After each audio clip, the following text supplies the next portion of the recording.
Captain Lisa Harrison stood motionless on the observation deck of the EDF Resilience, Earth's flagship defender. The massive alien vessel that had appeared in orbit defied all known physics. It looked like a giant crystal that seemed to fade in and out of reality. One moment it was clear and sharp. The next it was hazy and hard to see. Lisa's heart raced, but her face remained calm. As captain, she could not show fear. "Captain, we're getting strange readings from the object," said Communications Officer Ben Riley. His fingers moved quickly across the control panel. "Nothing like we've ever seen before." Lisa nodded. "Keep monitoring." "Any response to our hails?" "None, Captain. We've tried all frequencies." The alien ship had appeared 3 hours ago without warning. One moment the space above Earth was empty. The next, this massive crystal vessel hung there, silent and threatening. It was 10 times larger than the Resilience, Earth's most advanced spacecraft. "Put it on the main screen." "Maximum magnification," Lisa ordered. The viewing screen flickered to life, showing the alien vessel in detail. Its surface shifted and moved like liquid glass, catching the light from the sun and breaking it into strange patterns. As they watched, parts of the massive ship began to open. "Alert status. All hands to battle stations," Lisa called out. The alarm sounded throughout the ship, and crew members rushed to their positions. From the openings in the alien craft, thousands of smaller vessels poured out. They were shaped like teardrops, each about the size of a small car. The swarm moved with perfect coordination, splitting into groups and heading toward Earth. "They're entering the atmosphere," reported Sensor Officer Garrett Mason. "Trajectories indicate they're heading for major population centers. New York, London, Beijing, Moscow, Tokyo, all targeted." "Weapons status?" Lisa asked. "Ready, Captain, but—" Weapons Officer Amy Parker hesitated. "There are too many. We can't target them all." Lisa contacted Earth Defense Command. Admiral Daniel Carter's face appeared on the screen. He looked tired, his normally neat uniform wrinkled as if he had been wearing it for days. "Captain Harrison, do not engage," he ordered immediately. "Sir, they're heading for civilian populations," Lisa protested. "That's an order, Captain. We don't know what we're dealing with. These ships could be carrying anything from weapons to first contact teams. Until we understand their intentions, we hold our fire." Lisa wanted to argue but knew better. "Yes, sir." All across Earth, people watched the sky as the teardrop ships descended. In New York, office workers poured into the streets, pointing at the strange objects cutting through the clouds. In Tokyo, traffic stopped as drivers left their cars to stare upward. In Moscow, children were rushed home from schools as the alien craft approached, but there was no attack. Instead, each teardrop ship deployed a strange black obelisk that burrowed into the ground once it landed. The obelisks stood about 10 feet tall, smooth and featureless except for a faint blue light pulsing at the top. In the White House Situation Room, President Samuel Wilson met with his advisors. The room was tense, filled with military personnel and scientists trying to make sense of what was happening. "What are those things?" the president asked. Dr. Nicole Winters, the lead quantum physicist from the Pentagon, shook her head. "Unknown, sir. They're emitting some kind of energy field, but it's nothing we've ever recorded before. It doesn't match any known radiation." "Are they dangerous?" asked the president. "We don't know yet," Nicole answered honestly. "They don't seem to be doing anything except sitting there." After 24 hours of silence, the aliens finally made contact. Every electronic device on Earth, televisions, phones, computers, radios, suddenly broadcast the same message. A figure appeared on screens worldwide. It was humanoid, but clearly not human. Its skin was translucent, showing shadowy organs beneath. Its eyes were large and completely black, with no visible pupils. "People of Earth," it spoke in perfect English, though its mouth moved strangely with the words, "I am Zalthir, ambassador of the hegemony, the ruling collective of this galactic arm. We represent 47 species united in peace and progress." In the Situation Room, everyone fell silent, watching the large screen on the wall. "Your species has been evaluated and found suitable for Category 4 servitude," Zalthir continued. "This is an honor. Many species are deemed unworthy of any position within our society. You should be proud." Admiral Carter's face darkened with anger. "Servitude?" he whispered. Zalthir went on, his voice cold and precise. "The integration process has begun. The resonance pillars we have placed in your population centers are preparing your people for transition. Resistance is unnecessary. Your military capabilities are primitive compared to ours. Prepare for integration." The first collection ships will arrive in 7 days. The broadcast ended abruptly, leaving screens blank. In the Situation Room, chaos erupted as advisors shouted over each other. "Silence," President Wilson commanded, and the room quieted. "Admiral Carter, what are our options?" Daniel Carter was a veteran of 3 wars, but nothing had prepared him for this. "Sir, we don't know enough about their technology to mount an effective defense. If they can appear in orbit without detection, what else can they do? We need more information before we can act." No one noticed Dr. Nicole Winters slip quietly from the room. Her hands trembled as she made her way to a secure communications room down the hall. She locked the door behind her and used her highest security clearance to establish a connection to a facility that officially did not exist. The screen lit up, showing a stark room carved from ice. A woman in a white lab coat appeared. "This is Andrews," she said, her face serious. "It's Winters. Authorization code Echo Prometheus 973. Dr. Michelle Andrews' expression changed to one of alarm. "That's the emergency activation code." "What's happening?" "First contact, hostile intent," Nicole said, her voice steady despite her fear. "They call themselves the Hegemony. They're planning to take humans for servitude. Whatever that means, it can't be good." "How long do we have?" 7 days until their collection ships arrive. But they've already deployed devices globally that are doing something to prepare people for transition. We need to activate Project Prometheus. It's our only chance. Michelle was silent for a moment. "You know it's never been tested at full scale. The risks are better than certain enslavement," Nicole finished for her. "I'm heading to Antarctica now. Have the facility ready." As Nicole ended the transmission, she knew humanity's fate might rest on a secret project hidden beneath the Antarctic ice, a project that might save them all or doom them entirely.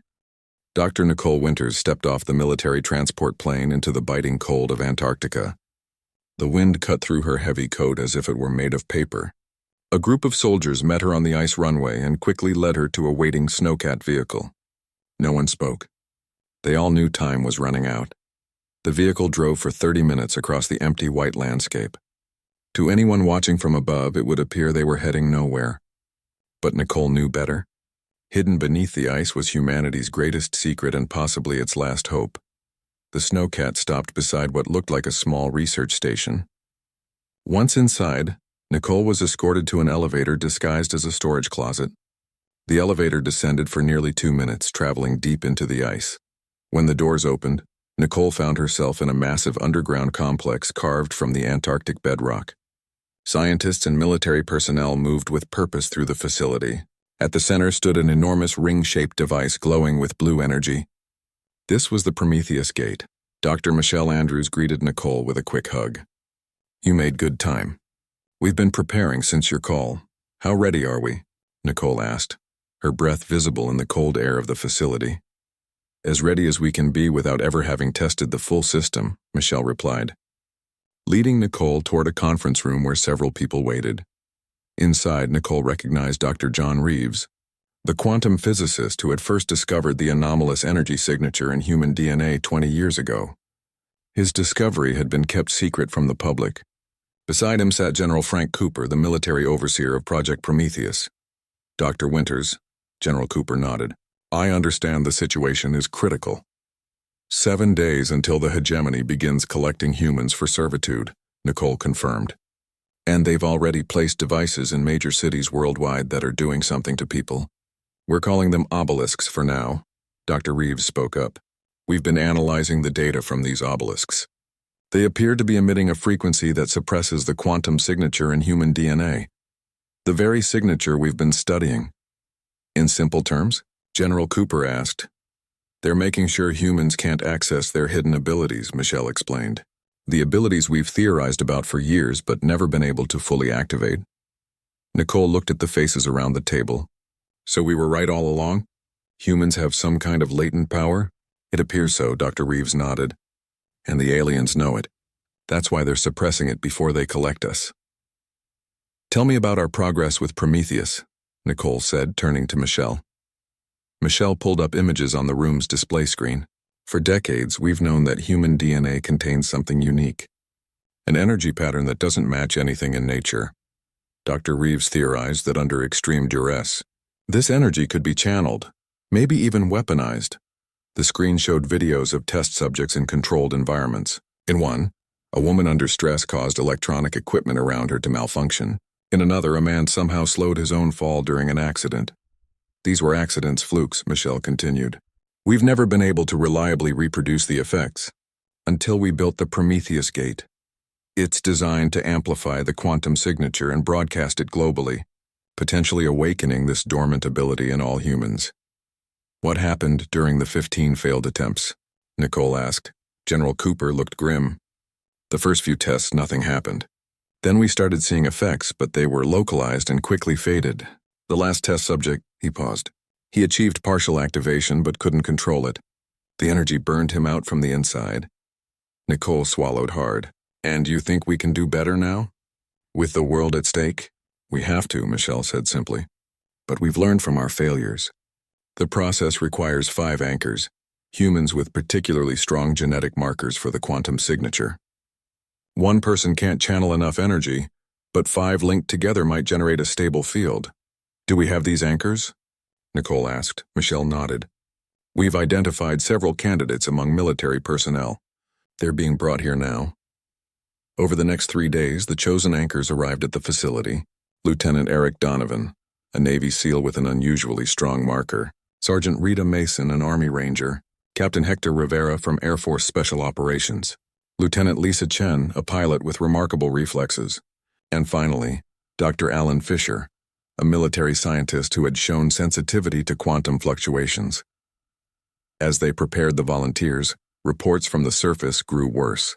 The hegemony had begun establishing processing centers near the obelisks. Humans were being painlessly rendered unconscious and transported to these centers, where they waited in suspension for the collection ships. Military forces that resisted were easily defeated by the aliens' advanced technology. Weapons simply stopped working in their presence.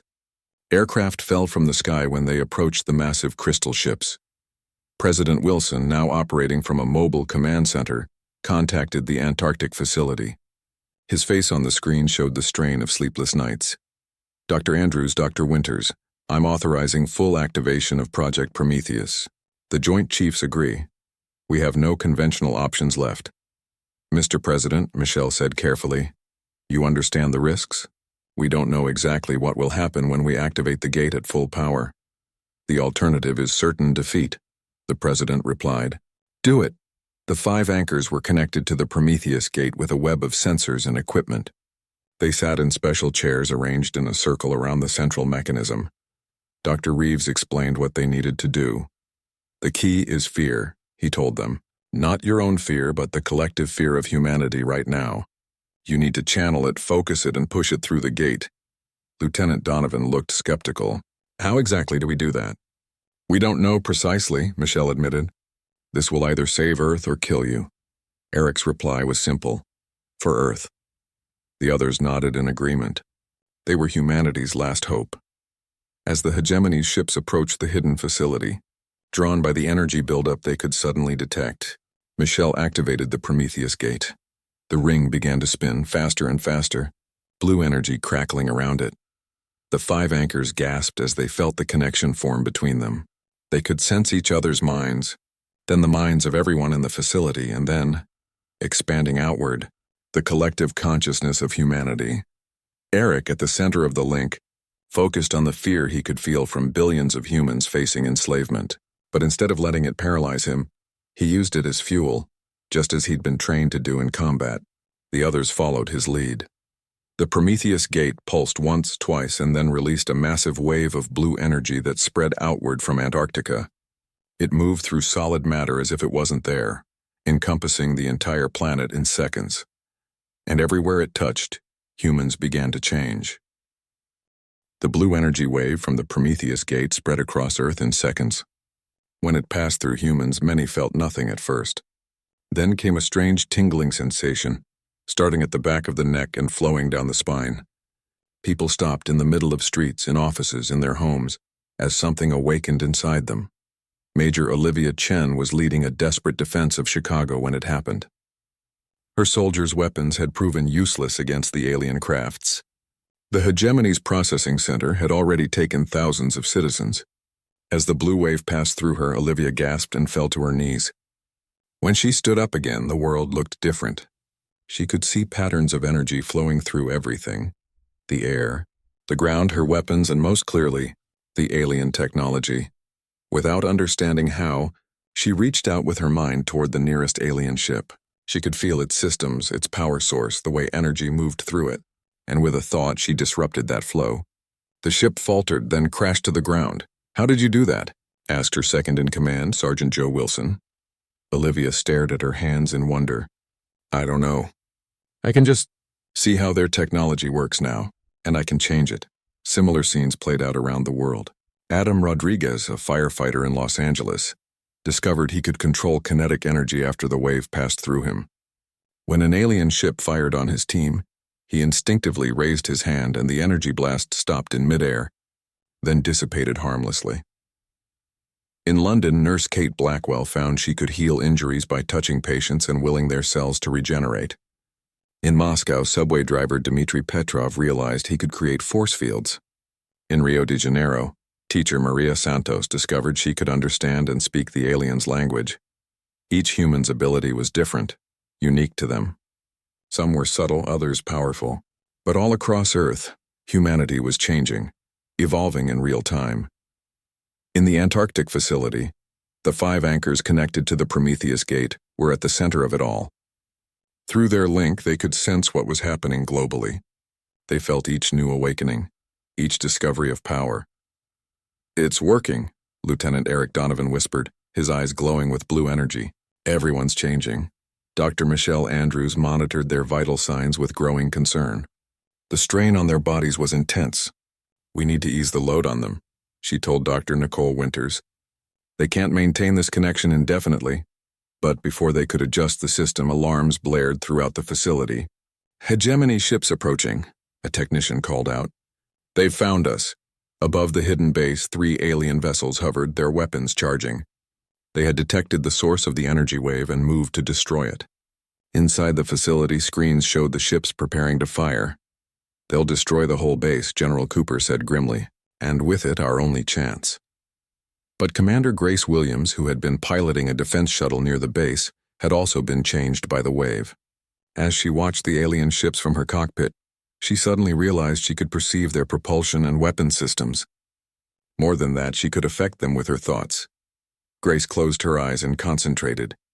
On the alien ship's control systems suddenly failed. Weapons powered down. Engines stalled. The 3 vessels hung helpless in the air. "This is Commander Williams." Her voice came through the facility's communication system. "I don't know how, but I've disabled the alien ships. They're not going anywhere." In the Prometheus chamber, Rita Mason, one of the 5 anchors, spoke in a distant voice. "Their technology. It responds to our thoughts now. It's like they built it to be controlled by the same energy we're generating." Around the world, humans with newly awakened abilities were fighting back against the invaders. The hegemony responded by deploying their elite suppressor units, biomechanical soldiers designed specifically to counteract quantum abilities. These soldiers appeared human, but moved with unnatural speed and precision. In the main hegemony vessel orbiting Earth, Ambassador Zalthir received disturbing reports from ground forces. His translucent skin pulsed with stress patterns as he communicated with the Hegemony Council. "The containment has failed," he reported. "The humans have accessed their dormant abilities. Pattern matches the ancient ones." The reply from the Council was immediate. "Impossible. The ancient ones were extinct long before we found Earth." "The evidence is undeniable," Zalthir insisted. "The quantum signatures are identical. These humans must be descendants." There was a long pause before the Council responded. "Deploy the extinction protocol. Earth cannot be allowed to fully awaken." Back in the Antarctic facility, Dr. John Reeves was analyzing data from the awakened humans worldwide when he made a startling discovery. He rushed to where Nicole and Michelle were monitoring the anchors. "I know why the hegemony came to Earth," he said, his voice shaking with excitement, "and why they wanted to harvest humans before they awakened." He showed them his findings on a tablet. "The energy signature in human DNA isn't natural to Earth. It's not even natural to this dimension. It's identical to traces found in ancient ruins across the galaxy, ruins of a civilization called the Ancient Ones." "What are you saying?" Nicole asked. Humans are descendants of the most powerful species the galaxy has ever known, John explained. A species so advanced they could manipulate reality itself. The hegemony wasn't here to enslave us. They were here to contain us. The obelisks weren't preparing us for harvest. They were suppressing our abilities. But why? Michelle asked. Why would they fear us if we didn't even know about these abilities? Because they've seen what humans can do when fully awakened, John said. And it terrifies them. His theory was confirmed when they intercepted hegemony communications. Earth's enhanced intelligence agencies, now staffed by humans who could process information at incredible speeds, had broken the alien encryption in hours. They call us the children of the Ancient Ones, reported an analyst. According to their records, the Ancient Ones nearly destroyed reality itself in a war millions of years ago. Afterward, they voluntarily suppressed their powers and eventually died out, except apparently for a colony on Earth. In orbit, Zalthir prepared to deliver an ultimatum. His image appeared on screens worldwide once more, but this time his confident demeanor was gone. There was a hint of uncertainty, perhaps even fear, in his voice. Humans of Earth, cease these anomalous activities immediately. You are violating natural law. Your abilities were suppressed for the safety of all species, including yourselves. The hegemony offers peaceful containment instead of extinction. Choose wisely. But humanity had already chosen. After feeling the touch of their true power, they would never go back. Zalthir's ultimatum hung in the air as screens worldwide went dark. In homes, on streets, in shelters, humans looked at each other with new understanding. They would not surrender their awakened abilities. They would not return to containment. Earth would fight. President Samuel Wilson addressed the United Nations through a secure channel. Representatives from all nations had gathered virtually as traditional meeting places were too dangerous. Today we face the greatest threat in human history, the president said. But we also discover our greatest strength. The hegemony fears us because they know what we can become. I am authorizing a global counteroffensive. Every nation, every person with awakened abilities united against this invasion. Around the world, humans organized resistance. Military structures adapted quickly, incorporating newly awakened individuals into their strategies. Civilians with useful abilities volunteered by the thousands. A global network formed, coordinated through the Antarctic facility where the 5 anchors remained connected to the Prometheus Gate. Kyle Peterson, a college student in Nebraska, discovered he could create portals between locations. He was quickly recruited to help transport troops and supplies. His first mission was moving a special forces team into a hegemony processing center in Denver. I've never done this with people before, Kyle warned as the soldiers prepared to step through his glowing blue portal. Just focus, said Captain Liam Foster, the team leader. We trust you. Kyle took a deep breath and expanded the portal. The team stepped through and found themselves inside the alien facility. Thanks to Kyle's ability, similar raids happened simultaneously at processing centers worldwide. Thousands of humans in stasis pods were rescued and awakened to their new abilities. The hegemony responded by deploying their elite suppressor units. These biomechanical soldiers moved with frightening speed and could temporarily nullify quantum abilities in their vicinity.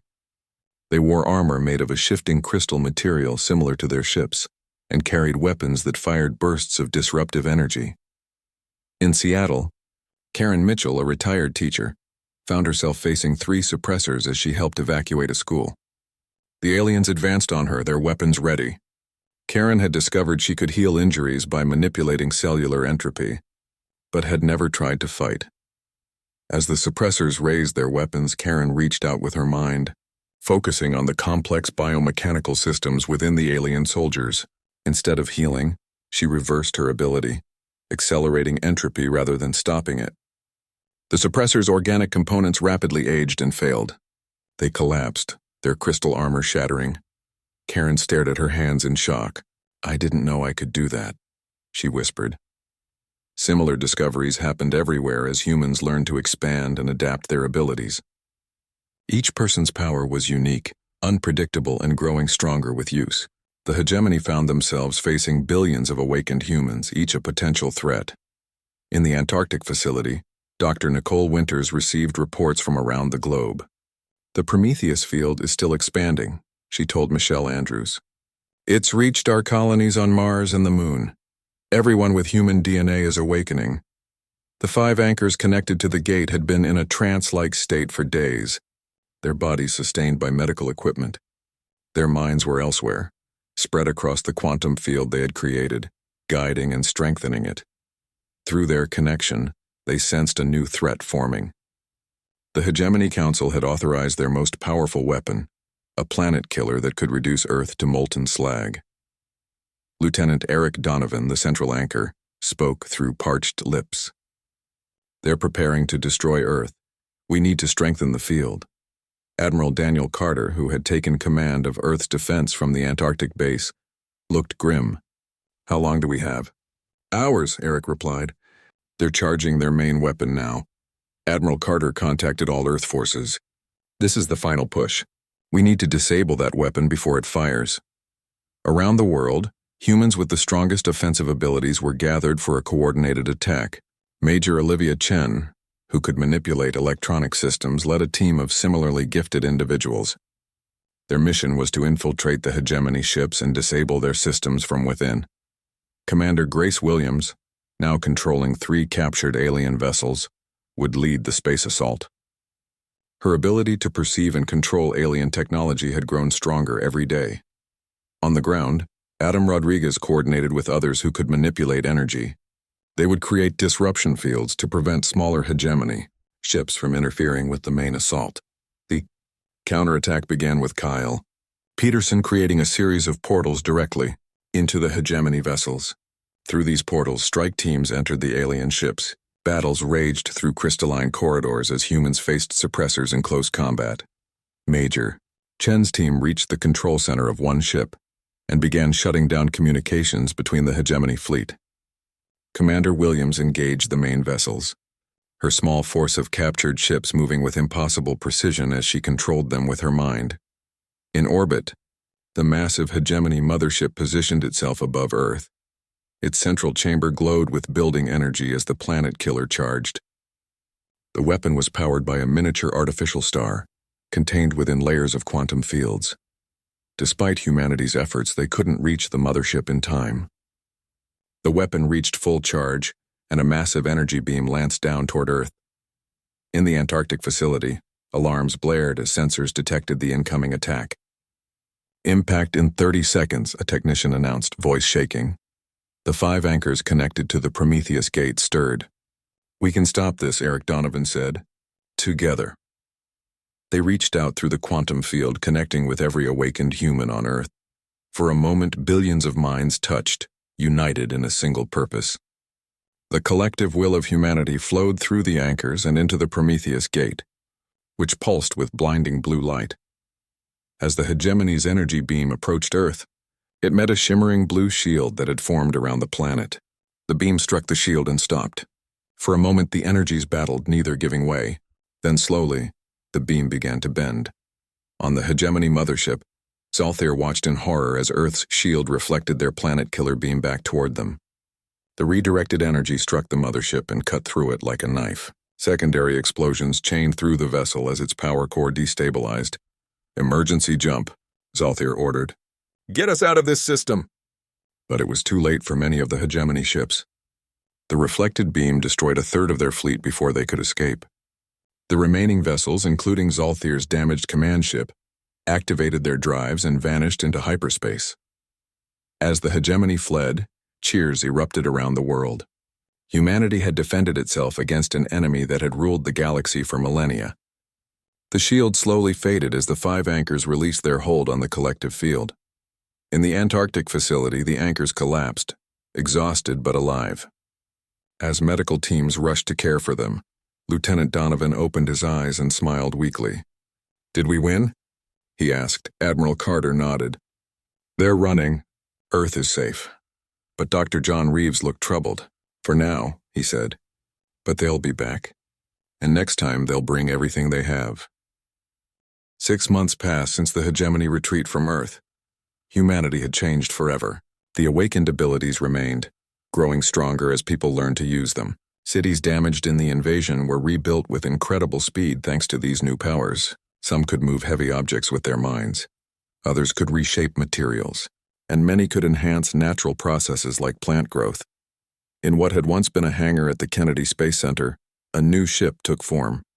The EDF Vengeance was unlike anything built before. Its hull was made from a combination of Earth metals and recovered alien materials. The design incorporated both human ingenuity and reverse-engineered hegemony technology. Most importantly, it was built to work with the quantum abilities of its crew. Captain Andy Rivera walked through the nearly complete vessel, inspecting the work. As one of the first to awaken during the invasion, his ability to perceive structural weaknesses made him perfect to lead the engineering team. "Will she be ready for the test flight tomorrow?" asked Admiral Daniel Carter, who had come to see the progress. "Yes, sir," Andy replied. "The quantum drive is installed and calibrated. We can reach Mars in minutes instead of months. If the test goes well, we could reach nearby star systems in days." The Admiral nodded, his face serious. "Good. We need to be ready when the hegemony returns." Earth's leaders had formed a United Earth Council after the invasion. Old national rivalries seemed small compared to the galactic threat they now faced. The Council had authorized the construction of a defense fleet, with the Vengeance as its flagship. Meanwhile, Dr. Nicole Winters had been appointed head of the Prometheus Initiative, a global research program studying human abilities and the technology left behind by the hegemony. She had established a new facility in what had once been Geneva, with scientists from around the world working together. Nicole stood in her office, looking at the holographic display showing the latest findings. Dr. John Reeves entered, carrying a tablet with excitement on his face. "We've decoded more of the hegemony archives," he announced. "You need to see this." The archives had been recovered from captured alien ships. Most were heavily encrypted, but Earth's code breakers, enhanced by their new abilities, made steady progress. John placed his tablet on Nicole's desk and activated it. Ancient symbols floated in the air, then transformed into English text. "This confirms what we suspected," John said. "Humans are descendants of the Ancient Ones, a civilization that once ruled the galaxy. They were called the Primordia in their own language." "What happened to them?" Nicole asked. "According to this record, they nearly destroyed reality itself in a war with another advanced species. Their powers grew too great, and the fabric of space-time began to tear. In a final act to save the universe, they voluntarily suppressed their own abilities and scattered across the stars. And some came to Earth," Nicole finished. "Yes. They modified their DNA to lock away their powers, intending for them to remain dormant forever. The hegemony formed afterward, from species that had been under Primordian protection. Their primary mission was to ensure the descendants of the Ancient Ones never awakened. Earth was quarantined," Nicole realized. "Monitored. For thousands of years," John nodded. "The hegemony has known about us all along. When we began developing space travel, they decided we were becoming too dangerous and planned to harvest us before we could awaken naturally." Nicole turned to the window, looking out at the rebuilt city, and instead, they triggered exactly what they feared. In orbit above Earth, the Vengeance underwent its final preparations for the test flight. The crew had been specially selected for their complementary abilities. Lieutenant Eric Donovan, one of the original anchors from the Prometheus Gate, served as quantum navigator. His connection to the field gave him unique insight into the pathways between stars. Commander Grace Williams was appointed captain, her ability to interface with alien technology making her perfect to command the advanced vessel. She stood on the bridge, feeling the ship respond to her thoughts like an extension of her body. "All systems ready." "Captain," reported Tactical Officer Julia Kent, who could detect energy signatures across vast distances. "Begin quantum drive initialization," Grace ordered. The drive hummed to life, drawing power from its core. The Vengeance shimmered slightly as quantum fields formed around it. On Earth, in the council chambers, Admiral Carter addressed the assembled leaders. Representatives from all nations listened as he presented the latest intelligence. "Our long-range sensors have detected hegemony fleet movements," he reported. "They're gathering forces at the edge of our solar system. But that's not all." He activated a holographic display showing star charts. "We've discovered signals from distant systems that match human quantum signatures. The hegemony records confirm it. There are human colonies out there, people taken from Earth centuries ago by other alien species, before the hegemony quarantine was fully established." Murmurs filled the chamber as this news sank in. "The hegemony has already begun attacking these colonies," Carter continued. They're eliminating anyone with human DNA, afraid that what happened here could spread. The council president, Sofia Rodriguez, stood up. Then we must help them. How soon can the Vengeance be ready for a rescue mission? After tomorrow's test, we could leave within a week, Carter replied. We've already begun construction on 6 more ships of the same class.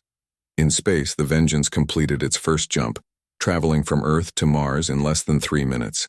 The crew celebrated as all systems reported normal function. Prepare for return jump, Grace ordered. Let's show them we can do it again.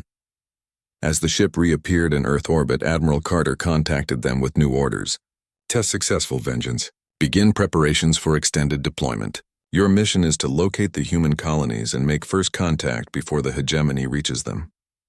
The next week passed in a flurry of activity as the ship was stocked for its journey. A team of diplomats, scientists, and military personnel joined the crew. Many brought families as no one knew how long the mission might last.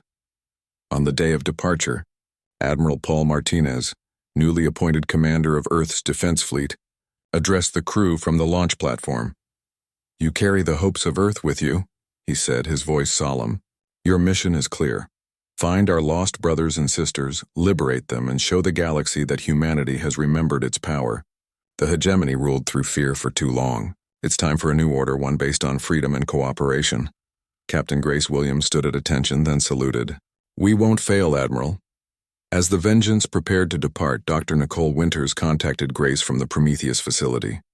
We've unlocked more secrets from the archives, she said. There may be a way to awaken the other human colonies instantly, using the quantum field. I'm sending the data to you now. Thank you, Doctor, Grace replied. We'll put it to good use.